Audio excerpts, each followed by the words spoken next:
রক্ত এই 16 বছরে জনগণ দিয়েছে, রক্ত 16 বছরে উলামায়ে কেরাম দিয়েছে, আলেম দিয়েছে, মুফতি সাহেব দিয়েছে, মুহাদ্দিস দিয়েছে, শিশু দিয়েছে, মহিলা দিয়েছে, ছোট বালক দিয়েছে, বৃদ্ধ দিয়েছে। এমন কোনো ব্যক্তির শ্রেণী নাই যে এই বাঙালি জমিনের ভিতরে রক্ত দেয় নাই। আজকে কিছু কিছু ফুটুস বের হয়ে আসতেছে যে কিভাবে গুম করা হতো, আয়না করে কিভাবে রাখা হতো, আয়না করে কিভাবে মানুষের কঙ্কাল সংরক্ষণ করে গোপন করা হতো। এইভাবে না জানি কত হাজার মানুষের জান তারা কেড়ে নিয়েছে, কত মানুষের রক্ত তারা নিয়েছে, কত মানুষের মায়ের বুক খালি করেছে। এটা আলহামদুলিল্লাহ গত 5 তারিখে আমাদের বিজয় হয়েছে, ঠিক না বেঠি? আগে নির্যাতিত, তারপরে বিজয়। 16 বছরের বেশি শাসন তারা চালিয়েছে। এটা কোনো রাজনৈতিক আলোচনা না, বাস্তবতা বলতেছি। আমাদের ব্যক্তি হিসাবে, দেশের আমরা জনগণ হিসাবে, আমাদের মাতৃভূমি বাংলাদেশ, বাঙালি হিসাবে আমাদের এই হৃদয়ের কথাগুলো আজকে বলতে বাধ্য। মহতারাম হাজিরিন, প্রতি নির্যাতনের পর বিজয় আসে। আগে রক্ত দেওয়া হয়, তারপরে ওই রক্ত দেওয়ার পরেই বিজয় আসে। রক্ত এই 16 বছরে জনগণ দিয়েছে, রক্ত 16 বছরে উলামায়ে কেরাম দিয়েছে, আলেম দিয়েছে, মুফতি সাহেব দিয়েছে, মুহাদ্দিস দিয়েছে, শিশু দিয়েছে, মহিলা দিয়েছে, ছোট বালক দিয়েছে, বৃদ্ধ দিয়েছে। এমন কোনো ব্যক্তির শ্রেণী নাই যে এই বাঙালি জমিনের ভিতরে রক্ত দেয় নাই। আজকে কিছু কিছু ফুটুস বের হয়ে আসতেছে যে কিভাবে গুম করা হতো, আয়না করে কিভাবে রাখা হতো, আয়না করে কিভাবে মানুষের কঙ্কাল সংরক্ষণ করে গোপন করা হতো। এইভাবে না জানি কত হাজার মানুষের জান তারা কেড়ে নিয়েছে, কত মানুষের রক্ত তারা নিয়েছে, কত মানুষের মায়ের বুক খালি করেছে। এটার হিসাব করে আজ পর্যন্ত করা যায় নাই।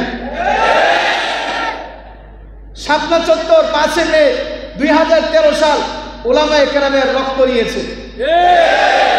এই ইতিহাস আর এই হিসাব আজ পর্যন্ত বের করা যায় নাই। এখন বোঝা যায়, এখন অনুমান করা যায় কি পরিমাণে মানুষকে তারা গুম করেছিল। আল্লাহ তাআলা একজন আছে, দুনিয়ার কেউ না জানলেও আয়নাঘরের খবর জানে কে? জানে কি জানে না? জালেমদের একটা চিন্তা, শাসন ক্ষমতা টিকায় রাখার জন্য তার মা বাবাকেও মারতে প্রস্তুত, এমনকি শাসন ক্ষমতা টিকায় রাখার জন্য আপন ভাইয়ের বুকের রক্ত তারা প্রবাহ করতে প্রস্তুত। এটাই জালেমদের ইতিহাস। আল্লাহ রাসূল সাল্লাল্লাহু আলাইহি ওয়াসাল্লামের পূর্বে অনেক নবী রাসূল এসেছেন, অনেক নবী রাসূল বিরুদ্ধে আল্লাহ পাক রব্বুল আলামিন জালেম পাঠিয়েছিলেন। এর মধ্যে অত্যন্ত বড় এক জালেমের নাম হলো ফেরাউন, আরেক জালেমের নাম হলো গিয়া, এমনিভাবে বলা হয় আল্লাহ তাআলা যাদেরকে পাঠিয়েছিলেন যে জালেম ফেরাউন হযরত মুসা আলাইহিস সালাতু ওয়াস সালামের সাথে এমন একটা দ্বন্দ্ব ছিল যে একটাই চিন্তা, সে নিজেকে রব বানায় রাখবে, নিজেকে মানুষের কাছে প্রচার করবে। আর এই প্রচার করতে গিয়া কি হলো, মানুষকে এমনিভাবে শিক্ষাঙ্গন বন্ধ করে দিল, 40 বছর দাওয়াতের কাজ বন্ধ করে দিল, আল্লাহ এবং আল্লাহর দ্বীনের কথা এগুলো বলা বন্ধ করে দিল। সমস্ত শিক্ষা প্রতিষ্ঠান, সমস্ত আদর্শ, সমস্ত শিক্ষকদের কথা জবান বন্ধ করে দিল। বাবা মা সন্তানকে শিক্ষা দিতে পারবে না, এমন অন্ধকারের আইন পর্যন্ত এই ফেরাউন করতে বাধ্য হলো। আর এই শিক্ষা বন্ধ করতে গিয়া হাজার হাজার মানুষের প্রাণ নিল। 40 বছর পরে যখন সে বুঝতে পারল যে এখন তার রব আর তার খোদা দাবি করার সময় আসছে, তখন মানুষকে বোবা বানায়া, মানুষকে মূর্খ বানায়া তখন নিজেকে রব দাবি করেছিলেন। আর রব দাবি করতে গিয়াই এই এমন ঘৃণিত কাজ, এমন নোংরা কাজ, মানুষকে লক্ষ লক্ষ মানুষকে সে হত্যা করেছে। কিন্তু লক্ষ লক্ষ মানুষকে হত্যা করে 400 বছর পর্যন্ত আল্লাহ পাক তাকে সময় সীমা দিয়েছিলেন। কিন্তু এর পরিণাম কি হয়েছে? এর পরিণাম হয়েছে যারা ফেরাউনের সাথে যুক্ত ছিল, ফেরাউনকে যে যেভাবে সাহায্য করেছে, ফেরাউনের যত আত্মীয় বংশধর আছে, ফেরাউনের যত লস্কর, তার যত আইন শৃঙ্খলা, তার যত বাহিনী আছে, সমস্ত বাহিনী নিয়ে একত্র হয়ে যখন মুসা আলাইহিস সালামকে দাওয়া করার জন্য, ধ্বংস করার জন্য তখন পিছনে পিছনে ছুটলো, তখন সাগরের কাছে গিয়ে তখন কি হলো, মুসা আলাইহিস সালামের দল পার হয়ে গেল, আর ফেরাউন এবং তার বংশধর সহকারে সবাই নীল নদীর ভিতরে ডুইবা, একসাথে 1 ঘন্টার ভিতরে ডুইবা সব শেষ হয়েছে। তো জালেম যারা, অত্যাচারী যারা, শুধু একা ধ্বংস হয় না, তার স্বগোষ্ঠী সহকারে ধ্বংস হয়। মুহতারাম হাজিরিন, এই জন্য অত্যাচারী হওয়া যাবে না, অত্যাচারী হওয়া, জালেম হওয়া যাবে না। হ্যাঁ, আজকে দেখা যায় মক্কা নগরের ভিতরে রাসূলুল্লাহকে নির্যাতন করার পর রাসূলুল্লাহ মক্কায় গিয়েছেন, মক্কা থেকে বের হয়ে মদিনায় গিয়েছেন। মদিনায় যাওয়ার পরে রাসূলুল্লাহ এরপরে আবার 6 বছর পরে নবীজির প্রায় এরপরের দিকে গিয়া মক্কা বিজয় হয়েছে। মক্কা বিজয় এমনি হয় নাই, মক্কা বিজয়ের পিছনে অনেক মেহনত আছে, মক্কা বিজয়ের পিছনে অনেক রক্ত আছে, অনেক শহীদ রক্ত দিয়েছে, অনেক মায়ের সন্তান তার মাকে হারিয়েছে, বাবা সন্তানকে হারিয়েছে, সন্তান বাবাকে হারিয়েছে। এমন বহু বছর পরে মক্কার বিজয় আসছে। ঠিক তেমনিভাবে আমাদের বাঙালি জাতিরও এমন একটা বিজয় আমরা দেখেছি, 1 দিন আর 2 দিনের নির্যাতনে না, প্রায় 16 বছরের অধিক নির্যাতনের পরে আলেম শ্রেণীকে ফাঁসি দিয়েছে। ঠিক না ঠিক? শুধু শুধু মানুষদেরকে মিথ্যা মামলায় জড়িত করে মানুষের কথা বলা, বাকশক্তি বন্ধ করা, অধিকার হরণ করা, মানুষকে নির্যাতন করা, এগুলো দুনিয়ার মানুষ সহ্য করতে পারে নাই, কিন্তু আল্লাহ পাক 16টি বছর সহ্য করে তাদেরকে ছাড় দিয়েছিল। মুহতারাম হাজিরিন, এতে করে কি হয়েছে? আল্লাহ পাক সুযোগ দিয়েছে, দেখছে তওবা করে ফিরে আসে কিনা। আলেম মারছে তো মারুক, দেখছে যে সে ফিরে এসে আল্লাহ পাকের পথে আসে কিনা, কিন্তু কোনোভাবে আসতে রাজি হয় নাই।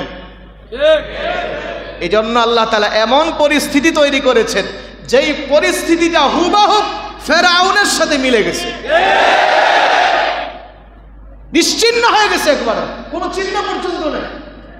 আজকে বলতে বাধ্য কেন? মানুষকে অনেক জ্বালাইছেন, আলেমদেরকে অনেক জ্বালাইছেন, আলেমদের অনেক মাহফিল বন্ধ করে দিছে, মিম্বরের কথা অনেক বন্ধ করে দিছে, এই বিষয়ে কথা বলবেন, ওই বিষয় বলবেন না, বন্ধ করে দিছে।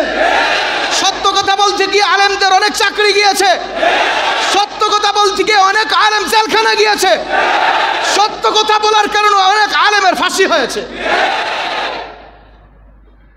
মুহতারাম হাজিরিন, আজকে আমরা দেখেছি নির্যাতিত হওয়ার পরে আমাদের বিজয় আসছে। হ্যাঁ, এটা খুশি, আলহামদুলিল্লাহ বলুন। এটা আল্লাহ পাক এটাও শিক্ষা দিয়েছে, বিজয় যখন আসবে কি করবে? আসাব্বিহ বিহামদি রাব্বিকা ওয়াস্তাগফিরহু ইন্নাহু কানা তাওয়াবা।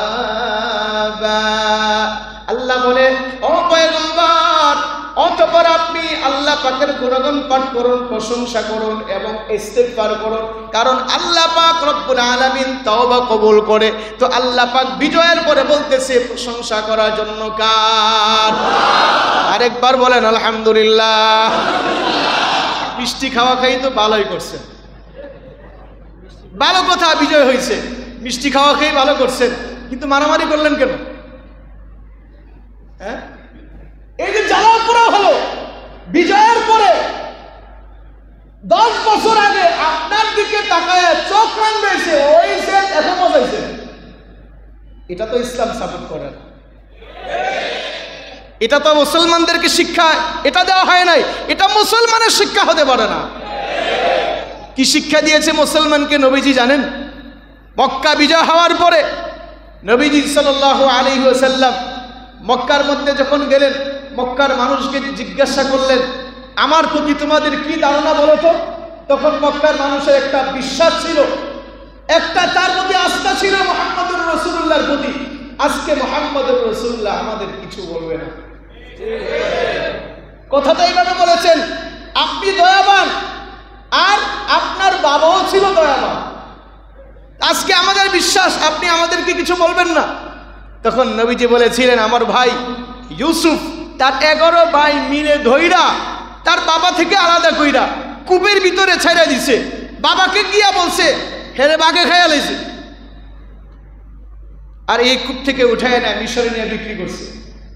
দীর্ঘ অনেক বছর পরে হযরত ইব্রাহিম, হযরত ইউসুফ আলাইহিস সালাম এবং তার 11 ভাই সহ তার মা বাবা সহ আল্লাহ পাক রব্বুল আলামিন তাদের সাথে একত্রিত করে দিয়েছে। যখন পরিচয় হয়েছে জিজ্ঞাসা করছে যে তোমরা কি ইউসুফের সাথে কি আচরণ করছো ভুলে গেছো? তখন ওই 11 ভাই জিজ্ঞাসা করতেছে আনতা ইউসুফ, তাহলে কি তুমি ইউসুফ? বলতেছে হ্যাঁ আনা ইউসুফ ওয়া হাদা আখি, আমি ইউসুফ, এটা আমার ছোট ভাই বিনিয়ামিন।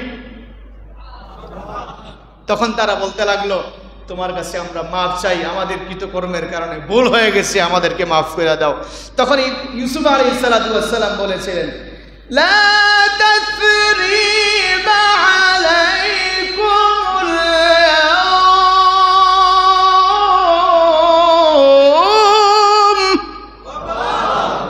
বলছে আজকে দিনের মধ্যে, আজকের জন্য, আজকের এই দিনের পরিস্থিতির জন্য তোমাদেরকে আমি কোনো প্রতিশোধ নিব না।